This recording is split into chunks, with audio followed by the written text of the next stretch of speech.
ભાવનાબેને ગુરુનો મહિમા ખૂબ સરસ કર્યો. આપણે એને ફરીથી 3 તાળીએ વધાવીએ.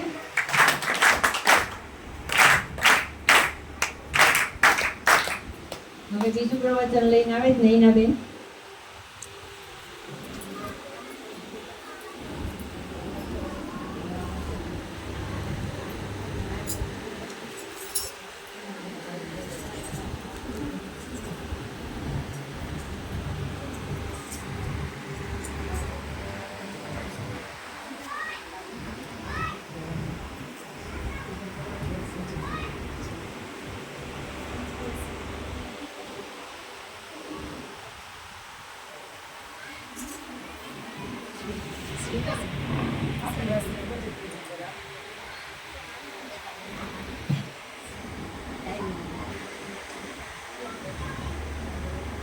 श्री वासुदेव विमलामृतधाम वासं नारायणं नरकतारणनामधेयं श्यामं भक्तिधर्मतनयं शरणं प्रपद्ये.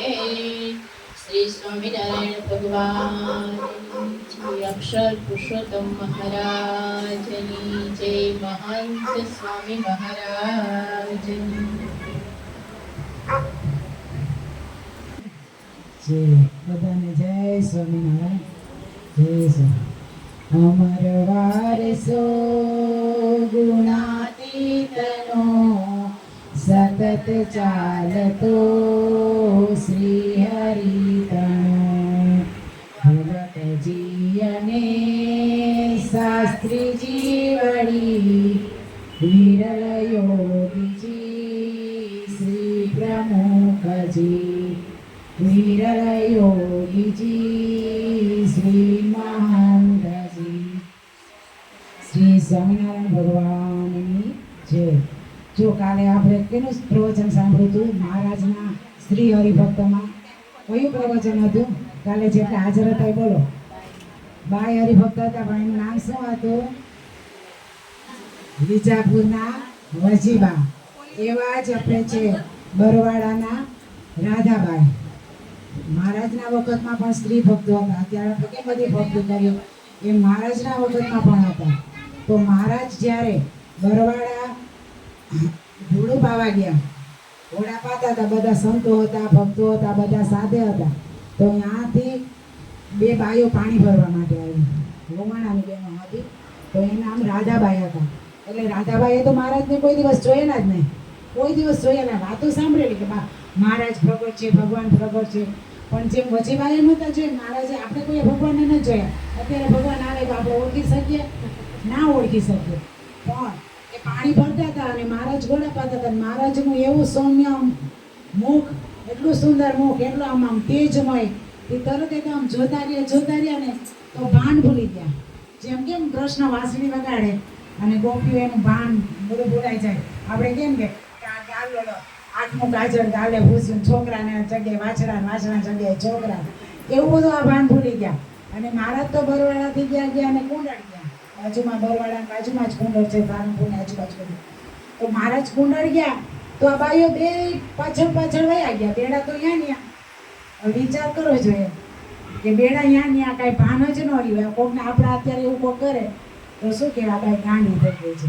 આ બાઈ ગાંડી થઈ ગઈ વાત સાચું, પણ કેના પાછળ ગાંડી થઈ ગઈ હતી? ભગવાન પાછળ. ભગવાન પ્રત્યેનું હેત હતું. જો આપણે શું છે પ્રવચનનો વિષય જે છે એ હેત. હેત તો કેટલું આપણે હેત કહીએ, પ્રેમ કહીએ, પછી આપણે શું લવ, ઇંગ્લિશમાં શું કે લવ. પણ પ્રેમ અનેક પ્રકારના હોય છે. સાચો ભગવાન પ્રત્યેનો પ્રેમ હોય, મા દીકરાનો પ્રેમ હોય સાચો પ્રેમ, પછી મા દીકરીનો પ્રેમ હોય સાચો હોય, પતિ પત્નીનો પ્રેમ હોય સાચો હોય. પણ અત્યારે પ્રેમે માજા મૂકી દીધી છે. અત્યારે પ્રેમે માજા મૂકી દે છે અને એને અંગ્રેજીમાં શું કહે છે? લવ. તો લવ કહે છે અત્યારે, પણ એ લવે તો લવ કરી નાખ્યું છે. એટલે એવો પ્રેમ નહોતો, પણ ભગવાન ને ભગવાનનો ભક્તનો પ્રેમ હતો. જેમ મીરાબાઈ કેમ આમ કૃષ્ણની મૂર્તિ, એમની તો મૂર્તિ જોઈતી ને ભગવાન દર્શન દેતા એ વાત સાચી, પણ જ્યારે નાના હતા અને એને કીધેલું કે મારા લગ્ન કોની સાથે થશે, લગ્ન જોતા હતા. મીરાબાઈ 5 વર્ષના હતા. એની માતાને પૂછ્યું કે મારા લગ્ન કોની સાથે થશે? તો આપણે નાના બાળકો કેમ ફર્સ્ટ આવી લઈએ, એમને નામ છે ગમે તે વાત વાળી દઈએ. પણ એને એમ કીધું તારા લગ્નમાં મૂર્તિ દેખાડી કે આની જોડે થશે. અને એના મગજમાં ફિટ થઈ ગયું કે હવે મારા લગ્ન તો કૃષ્ણ સાથે જ બાળપણથી જોઈએ એવી ભક્તિ. તો પછી એના લગ્ન થયા પણ એ લગ્નમાં જીવ રહ્યો ને કેમાં ભક્તિમાં એનો જીવ રહ્યો. રાણાજીએ જે રાખ્યું પણ એને ભક્તિ જ કરી.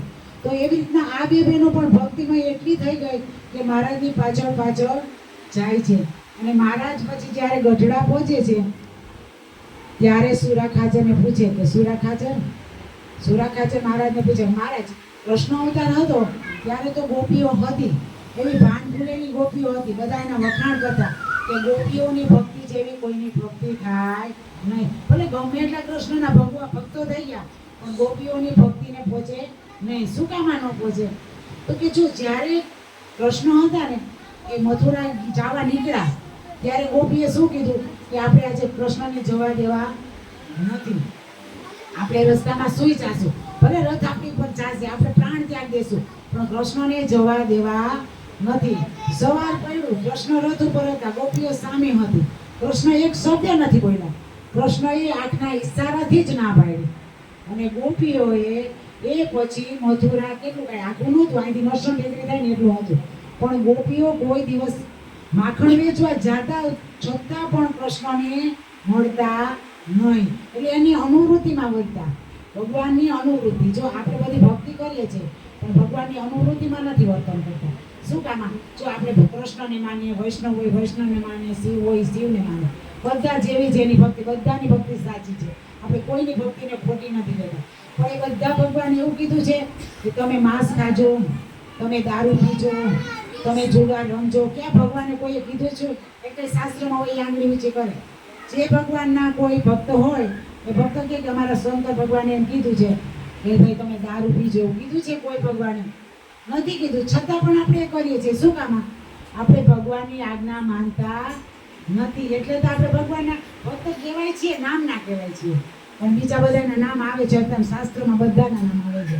નરસિંહ મહેતાનું આવે, મીરાબાઈનું આવે, પછી આપણે સબરીનું આવે, બધાનું આપણે શાસ્ત્રમાં નામ આવે છે. આપણે કોઈ દિવસ મરી જશું તો ક્યાં કુટુંબવાળાએ નામ નહીં લે, આપણા છોકરા બાપનું નામ નહીં લે. આપણે એટલે પારાયણ ભલે ને કરી ગયા, એટલે સત્સંગ કરીએ, દર શુક્રવારે અહીંયા આવીએ, એટલે કીર્તન બોલે, પણ આપણું નામ આપણા છોકરાએ નહીં કહે કે મારી માં ભક્ત હતા. શું કામ? આપણું વર્તન જ એવું છે. તો આ બાઈઓ એવી રીતે સુરા ખાચરે પૂછ્યું કે ગોપીઓ જેવી કોઈ છે? તો મહારાજે કીધું કે હા, અત્યારે પણ ગોપીઓ જેવી છે બાઈઓ. તો કે મહારાજ અત્યારે પણ એવું છે? તો કે હા છે. તો કે ક્યાં? તો કે જો ઓલા બે બહેનો બેઠા છે ને મારા દર્શન કરે છે, એક નજરે દર્શન કરે, ક્યાંય આડાઉડ જોતા નથી. અને આપણે તો દર્શન કરવા જાય, મંદિરે જાય, મૂર્તિના દર્શન કરતા હોય, બાજુમાં કોઈ આવીને ઉભો રહે, લે કઈ આવી? હા, ભગવાનની મૂર્તિના દર્શન કરતા હોય પણ આપણે ભગવાનને શું આપણે એક નજરે દર્શન પણ નથી કરી શકતા. આપણી બેનપણી આવી એટલે તરત જ આપણે એની વાતો એ વળગી જાય, એમાં હું પણ આવી જાઉં. એવું નહીં કે આપણે બધા હું ન આવું, હું પણ આવી જાઉં છું. એટલે આપણી ભક્તિ એવી છે. તો એ તો એક નજરે દર્શન કરતી. પછી મહારાજે એને જગાડી, દર્શનમાંથી જગાડ્યા કે હવે તમે તમારા ઘરે જાઓ, તમારા ઘરે જ આવી. તો કે ના મહારાજ, હવે અમે તો ઘરે જાય નહીં, અમે તો ઘર બહાર છોડી દીધા છે. તો કે તમારે 3 દીકરીઓ ઘરે છે, એનું ધ્યાન કોણ રાખશે? ચામાં ઘણા સભામાં આવ્યા છે અને અધવાચારેથી વયાઈ જશે. મારે છોકરાનો ટાઈમ થઈ ગયો છે, ચાનો ટાઈમ થઈ ગયો છે, એને તેડવા જવાનો ટાઈમ થઈ ગયો છે. ભલે સારું છે, એવું કરવું જરૂરી છે, આપણે એમ નથી કહેતા કે નહીં કરવાનું, પણ એનું થઈ જાય. તમે ન જાઓ, તમે દાદી કે નાની કોઈ ન જાય તો હું છોકરો ન સચવાઈ જાય. આપણે ન હોય તો બીજા ગમે એને સાચવી દઈએ. અને મમ્મી પપ્પાની રીતે એવી ટ્રેનિંગ પાડે, આપણે એવી હેબિટ પાડી દીધી કે મારા વગર ન રહે, એવું આપણે આમ એને આમ એવો જ પાડી દીધી હોય કે ના એ ના રહે, પણ એ રહી શકે. તો કે ભગવાન મારા ઉદરમાં જ્યારે એ બાળકી હતી ત્યારે કોણે રક્ષા કરી લીધી? આપણા પેટમાં બાળક હોય છે એ તો ભગવાન જ કરતા હતા છે ને. જો એને કેટલું ભગવાનનું કરતા હતા બહુ છે કે તો જ્યારે મારા પેટમાં હતી અત્યારે તો ડૉક્ટર નહોતા, એ જમાનામાં કાંઈ ડૉક્ટર નહોતા, તો ડૉક્ટરે પણ જો પહેલાં ભગવાનને યાદ કરી છે. તમે જ્યારે પણ ડૉક્ટર પાસે જાઓ ને, તાવ હોય કે પ્રેગ્નન્સીની જે દવા લેવા જાઓ ને, પહેલાં ડૉક્ટર આમ ચોકડી કરે, તમે જોજો. એ શું ભગવાનને યાદ કરે છે. કે ભગવાન તારા ભરોસે આ દવા લખું છું. ભગવાનને યાદ કરીને જ ડૉક્ટર કહે. ડૉક્ટર એમ જ કે ભગવાન કરાવે છે ત્યારે અમે આ સેવા કરી શકીએ છીએ. એટલે જે ડૉક્ટરોના નામ આમ પ્રખ્યાત હશે ને તમે જોજો એ ભક્તિ પણ કરતા હોય જ છે. કોઈ પણ વ્યક્તિ એવું નહીં કે ભગવાનને યાદ ન કરતા હોય. એટલે એ પણ એવું કરતા કે ભગવાન જ્યારે કોખમાં હતી, ઉદરમાં હતી ત્યારે તમે રક્ષા કરી તો હવે તમે રક્ષા કરશો જ ને. એવી એના દ્રઢ વિશ્વાસ હતો કે ના ભગવાન જ રક્ષા કરશે. આપણે ઘણી વખત જોઈએ છીએ કે નાના બાળક હોય એની મમ્મી ઓફ થઈ ગઈ હોય અને જન્મ આપતા વેત જ ઓફ થઈ ગયો તો શું એ મોટું ન થાય? થાય કે ના થાય? અમને એમાં દે વધારે સારી રીતે. પછી અમુક નાનું 2.5-3 વર્ષનું બાળક હોય ને તો એના મમ્મી કે પપ્પાનું બહુ એમ લેવાયું હોય કે મમ્મી વગર પણ ના ચાલે, પપ્પા વગર પણ ના ચાલે એવું હોય. તો એના કોઈ પણ એક એવું છે ધામમાં તો ભગવાન એને એવું ઐશ્વર્ય મૂકે જ ને એને ભૂલી જાય ને યાદ કોણ કરે નહીં. એ કોનો પ્રતાપ છે? ભગવાનનો પ્રતાપ છે. આપણે ગમે એટલા રમકડાના ઢગલા કરીએ, ગમે એટલો નાસ્તો એને આપીએ, ગમે આ ફરવા લઈ જાય પણ એને જો આપણાથી થઈ શકે નહીં. પણ ભગવાન એવી માયા મૂકી દે છે ને કે એને ભૂલી જાય છે. જો આ માયા છે ને એ જ વસ્તુ સાચી છે. ભગવાન એવી માયા મૂકી છે. આપણી દીકરી 20 વર્ષની હોય છે, 20 વર્ષની મમ્મી પપ્પા ભાઈ બેન બધા એટલા રચા પૈસા હોય ને આમ અને 20 વર્ષ પછી સાસરે જાય અને કેવી માયા મારું ઘર થઈ જાય સીધું માર. પછી પિયર આવે છે તો એને વસ્તુ જતી રહી તેમ કે મમ્મી આ લઈ જાઓ. પેલા માગું ના પડતું, પછી માગે છે મમ્મી મારે આ લઈ જાઉં છું, મને આ ગમે છે હું લઈ જાઉં. તો ત્યારે મમ્મી એમ કે લઈ જાજે પણ મમ્મી એમ નથી કહેતી તારે પૂછવાનું હોય એમ ન કહેવાનું. એમ ન કહેવાય તારું જ છે લઈ જાય છે તું તારે એવું નથી કહેતી એમ કે આ લઈ જાજે. એટલે જો મમ્મી એને જુદી કરી નાખે છે કે આ તારું ઘર તારા ઘરે જાય ને ત્યારે લઈ જાજે એમ કે છે મમ્મી. એમ નથી કહેતી કે ના તું સાસરે જા ત્યારે લઈ જાજે એમ નથી કહેતી તારા ઘરે જા. એટલે કેટલું મારું થઈ જાય છે. એટલે એ માયા ભગવાન મુકાવે છે બધું. એટલે આવી રીતના કે છે જો એટલે આ પ્રેમ છે કેવું હેત કરે. એ દીકરી સાસરે જાય છે એના બીજા બધા પરિવાર પ્રત્યે હેત થઈ જાય છે. પણ હેતના પણ કેટલા પ્રકાર હોય છે. હેત કેવું કરવું તો કે ભગવાન અને ભક્તનું હોય છે, પછી પતિ અને પત્નીનું હોય છે, અને મેં કીધું મા અને બેનનું હોય છે. પણ આપણે શું કરીએ છીએ કે ગમે ત્યાં હેત લગાવી દઈએ છીએ. પણ હેત લગાવીએ છીએ એટલે શું થાય છે? એ માયા કહેવાય. શું કહેવાય? માયા. એટલે આપણે મોક્ષ માર્ગમાં એ આડી આવે. આપણે ભરત રાજાનું આખ્યાન સાંભળ્યું છે, બધાએ સાંભળ્યું છે કે ભરત રાજાએ કેટલું છોડી દીધું? આખું રાજપાટ છોડી દીધું. રાજપાટ છોડવું બહુ અઘરી વસ્તુ છે હો. આપણે ઘર નથી છોડી શકતા. આપણે 2 કલાક પારાયણમાં આવવું પડે, 2 કલાક સત્સંગમાં જવું પડે ને તોય આપણો જીવ તો અહીંયા જ હશે કે ઘરે શું કરતા હશે. ત્યાં ખીચડી મુકાઈ ગઈ છે કે નહીં મુકાઈ ગઈ હોય, થાળ થઈ ગઈ છે કે નહીં થઈ ગઈ હોય, કોઈ આવી ગયું છે કે નહીં આવી ગયું. એટલે કેટલા આપણે મગજ અહીંયા કેટલાય દોડાવતા હોય. અહીં તો આપણું 25% જ મગજ હોય, 75% મગજ આપણું ઘરે હોય છે. એટલે એવી રીતના હોય તો ભરતોએ એવું રાજ મૂકી દીધું. એટલે રાજ મૂક્યું અને જ્યાં એ જંગલમાં તપ કરવા ગયા અને એક હરણી એક બચ્ચાને જન્મ આપેલો અને હરણીનો શિકાર થઈ ગયો એટલે હરણી મરી ગઈ. અને ભરત રાજા હતા એટલે શું કર્યું? હરણીને રાખ્યું. બિચારીને કોઈ નથી તો રાખે. આપણે જો કલુડિયા પાડીએ છીએ, મેંદડીના બચ્ચા લઈ આવીએ, સસલાના બચ્ચા લઈ આવીએ. એની રીતે આપણે એવું કાંઈ કરવાનું બંધન થઈ જશે. એ બધું તમે એની સેવા કરો ને, ગલુડિયાની સેવા કરો, બિલાડીની સેવા કરો. એને છે ને એના મમ્મી પપ્પા એને આપેલા જોઈ ભગવાન. એની રીતે મોટું થઈ જ જાય છે.